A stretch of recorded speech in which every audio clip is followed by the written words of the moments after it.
Hi everyone, I hope you are well. Well, it's May 2023. It has been a horrifically busy month. My head has been absolutely spinning, and it's also hay fever season. Grass pollen's out, so quite frankly, if hair touches my face, I want to go insane. But anyway, that's by the by. We get on with work. Now today I'm sharing with you a commission that I've got to do, and I don't usually or not very often do commission videos because I need to concentrate, but this one I think will be quite useful for a lot of you. It is a portrait of a horse, just the head, and here we have the image of the horse. Okay, I have flipped it over because I'm going to be engraving it on the back of a block of optical crystal. Okay, this obviously is a large version so that I can see close-up details. I do always tell the clients that I want a picture that is eye level and a good portrait kind of effect, good quality, so I can see the eyelashes. That's really important. And also sort of slightly sideways on, rather than boom straight in your face with a very long snout, same as a dog, of course, just this really long face. You don't want that. Just slightly sideways on is a better look, and so that's what we've got here. This is, as I say, the larger version, and the smaller version I have stuck to the back of this piece of optical crystal. It's got a star on the front, which we will have a look at just now.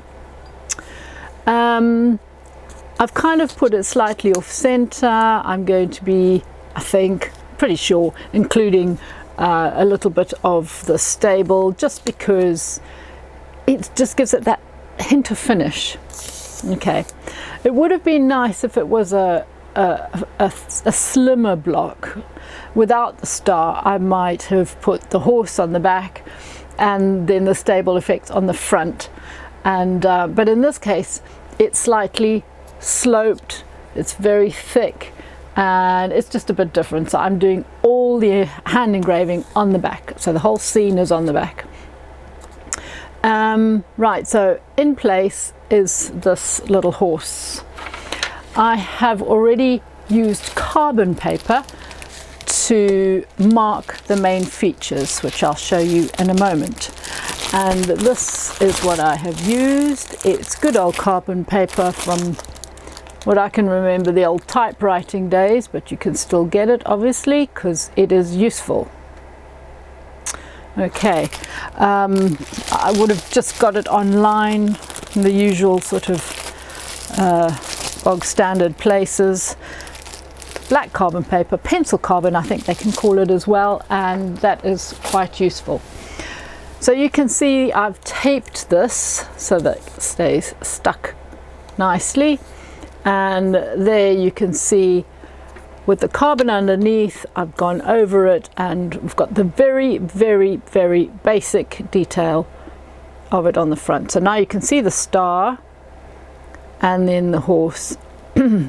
Unfortunately, the horse, it's interesting with this star with a big leg coming down here. It's kind of matching the horse's face, what I'm not really sure about. But anyway, not a lot I can do about it. That is the direction that the horse is facing in the real photograph.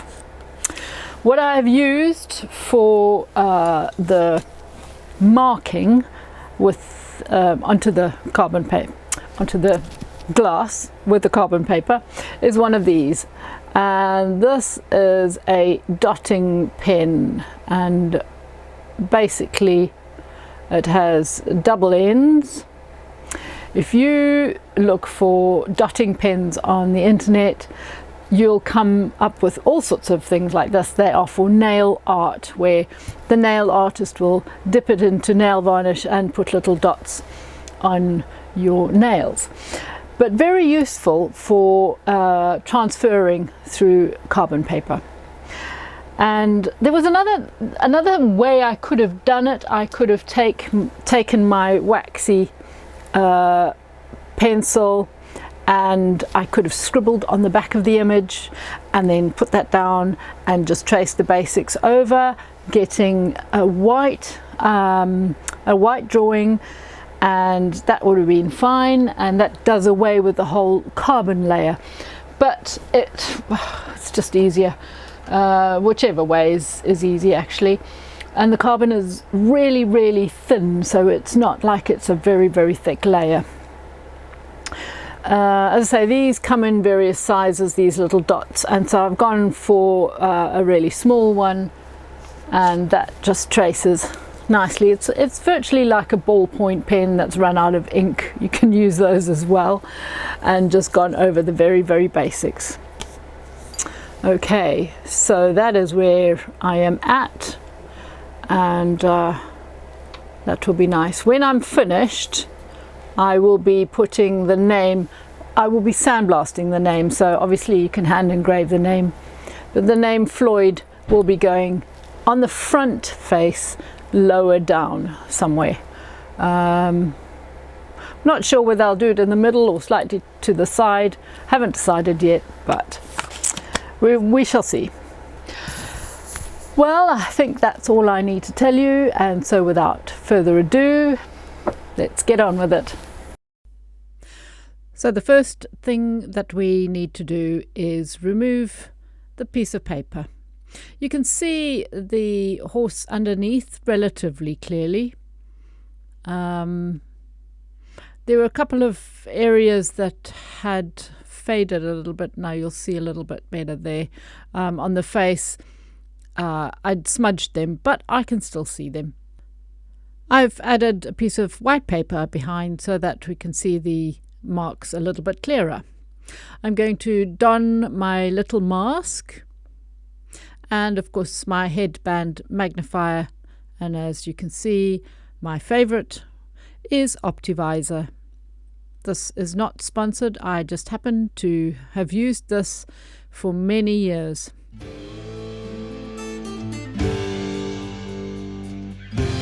Basically, if you look for a headband magnifier for jewelers, that's normally what comes up. Here I have a little green stone, and I am going to roughly go over these lines.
All that now complete, I can remove the white paper, and now we can see very clearly the design engraved. Looking at it from the other side, that's going to be quite nice.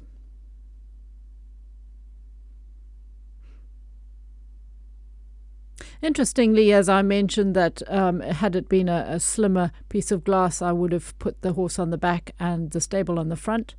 But if you think about it, if I did that, it would be good fun, but the horse would be in the distance in the stable. In other words, it would be behind it. You would not be able to see its head peeping out of the door.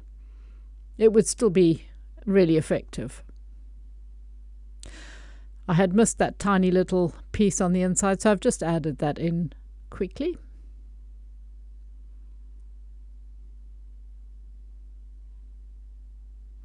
And here I have a pink stone. It doesn't really matter what stone, it just happens to be a sort of a lighter half tone. And it has got various bits of grit in it. You will see it has a changing effect as I use it and as the angle changes. This bit of stable door is slightly darker, but I'm starting off with this shade.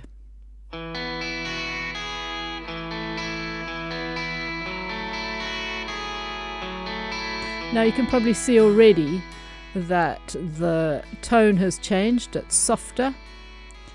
And I'm going back to see whether I could smooth that. No, so I'm carrying on with the smoother bit, and then I will match them up in a moment.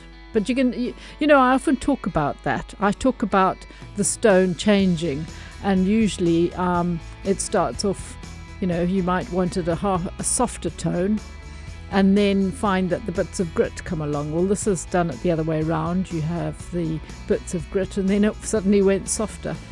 But I wanted the little bit of brightness coming in. So you can see it has changed characteristics again, and that is fine. The drill is not running very fast, and I'm certainly not pressing very hard. This engraving will be more of a surface engraving. It won't be in great depth. All the depth we require I will achieve simply by the shadings. So this part of the stable is behind the horse's head. I am going slightly over the edges of the horse, but that doesn't matter. It's important that I don't have any gaps. I want it consistently behind the horse's head. So when I engrave it, the horse will definitely look like it's coming in front of the stable door or the opening. I am referring to the picture continuously, the reference picture, which I have to the side.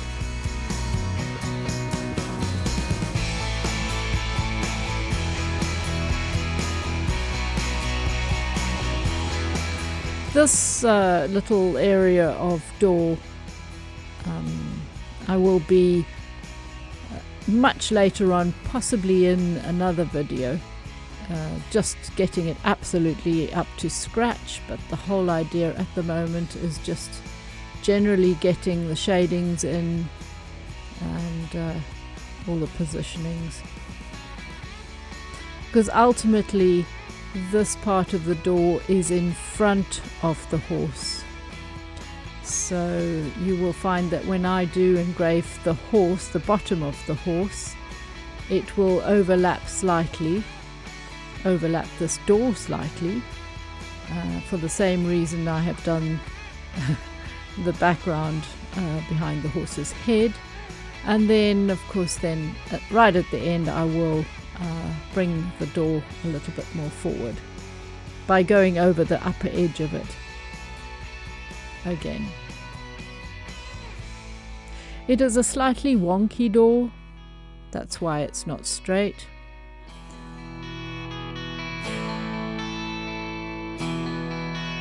And while there are various little details, I am very much simplifying them.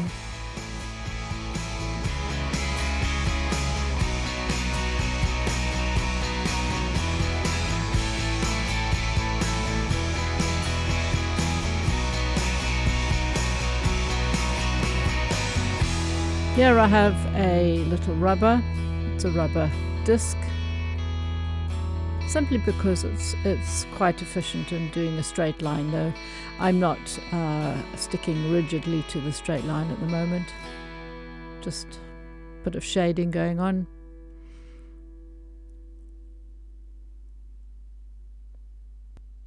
This is a diamond, roughly putting in one of the highlights that I see going across. Turning it round because, as I've said so many times before, and I should have listened to my own advice, it is easier, of course, to pull it towards you or push it away. You'll notice that I'm working dry as well. These are really, really good quality sintered diamonds. And that means, of course, the grit is all the way through, and they work really well on this lovely optical crystal and produce a really lovely white line.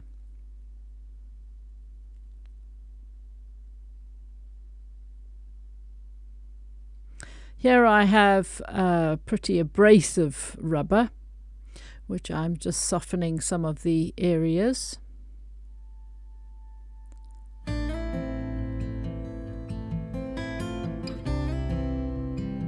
Toning down this wood effect. I thought I would just give it a bash on its own to see, because this is fairly dark wood here, but in actual fact later on you will see that I thought it was a little bit too dark. Anyway, back to the stone and the suggestion of the start of a few panels on the door. This bit of engraving is stopping here. I'm not taking it down to the bottom of the glass. Same as on the right hand side, I am stopping halfway through those bricks. I've decided now to take the stone and go over the rubber effect just to brighten it up a little bit. I did it very lightly. And here I have got a Dura white, which I am putting a dark line where those wooden pieces are.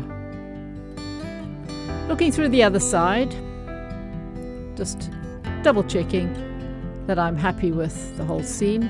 Now, here is a very, very, very old bit of rotring. Sorry, rotring, I'm sure you don't intend for this use.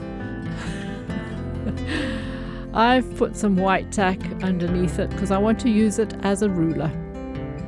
I can see that my line at the top is out, and that just happens to be, I just want that straight at the top. So what the white tack does is elevate it slightly, and using a very tiny diamond, the diamond is not going to chew up the plastic. One easy move, well, one and a bit. There we go, straight line.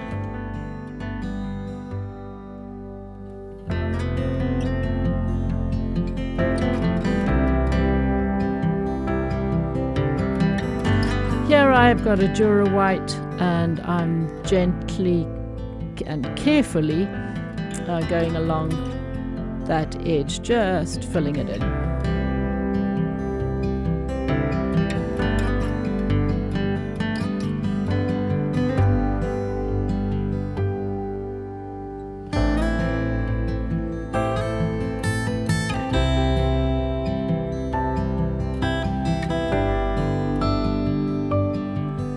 Oops, that was very close.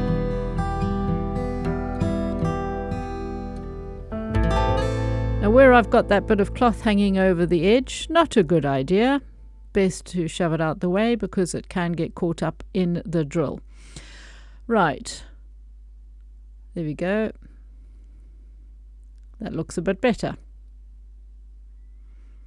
Now here I'm showing you the effect of that brickwork. Oh, and also there's some sort of little raised knob. I don't know what it is. It's in the wood panel. So I'm just going to produce a similar effect with a big diamond.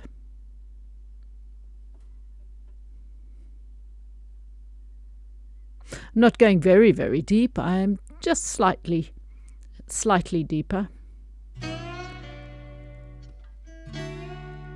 And here I am just adding a couple of other features that I have seen.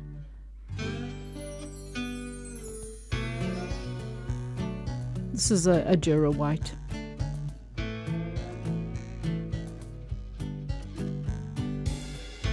There are a couple of knobs, or I'm not sure what they are actually.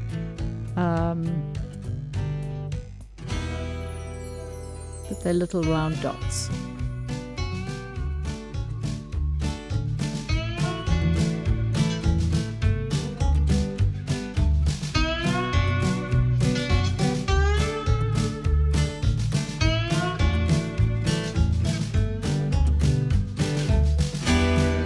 It's mainly positioning them. I will sort them out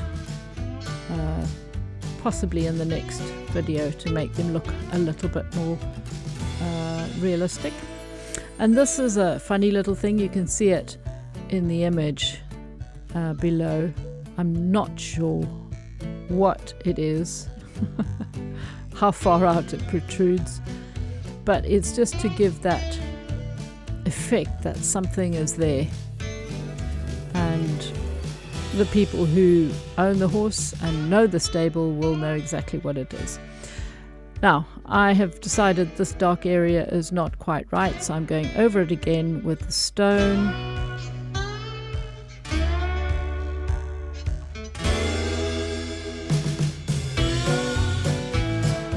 And then rubber again.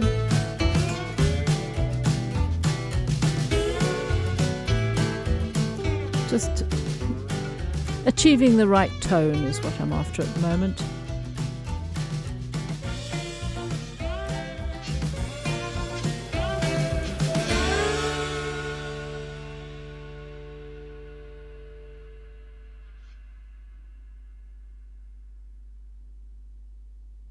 You may notice on the image, if you look carefully and if you are observant, I am completing the top of the picture just at the top of the wooden bit. There is a panel of white going across the top, which I have not got. So I'm using diamond here.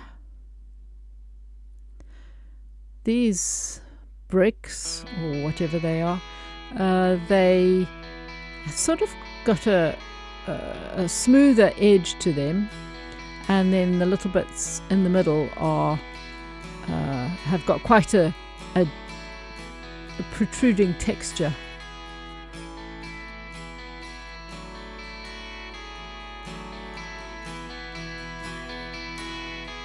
I'm just getting the rough idea.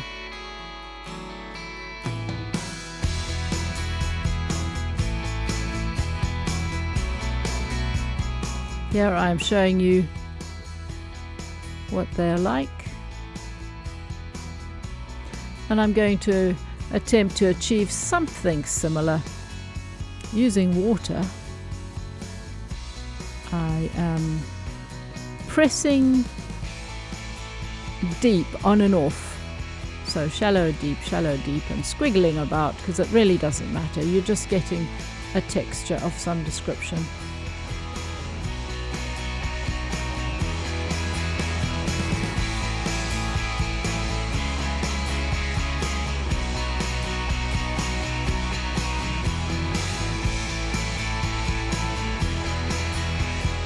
Of course, as you know from previous videos, this is just water dripping on the glass, lubricating the diamond, making a clean cut, easy for me to dig into the glass a little bit. And it's simply coming from a suspended milk bottle with water in it, and a two-way gang valve which I bought from a pet shop because they use it in fish tanks. Here I'm going over the top very, very lightly with a green stone.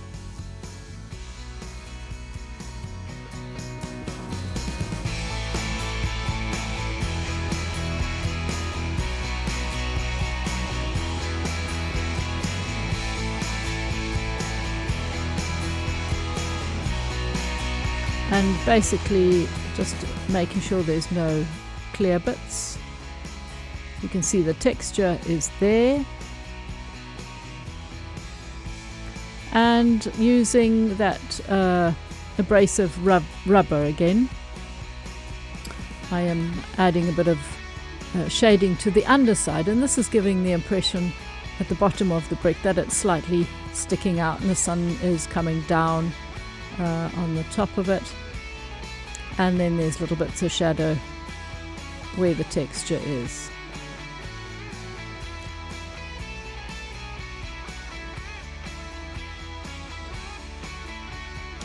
Using the textured rubber again, I'm darkening the wooden panel that little bit more. So it is quite dark in the picture.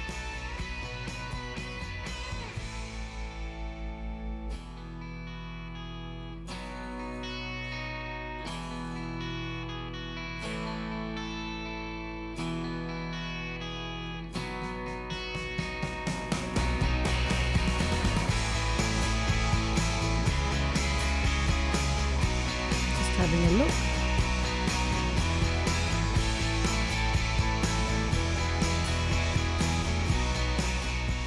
Here I have got a little rubber bullet, because just about any rubber will do. All I'm trying to do is just softening the tone of that knob, whatever it is. Anyway, thanks for watching, guys, and until the next video, which will be very soon, bye for now.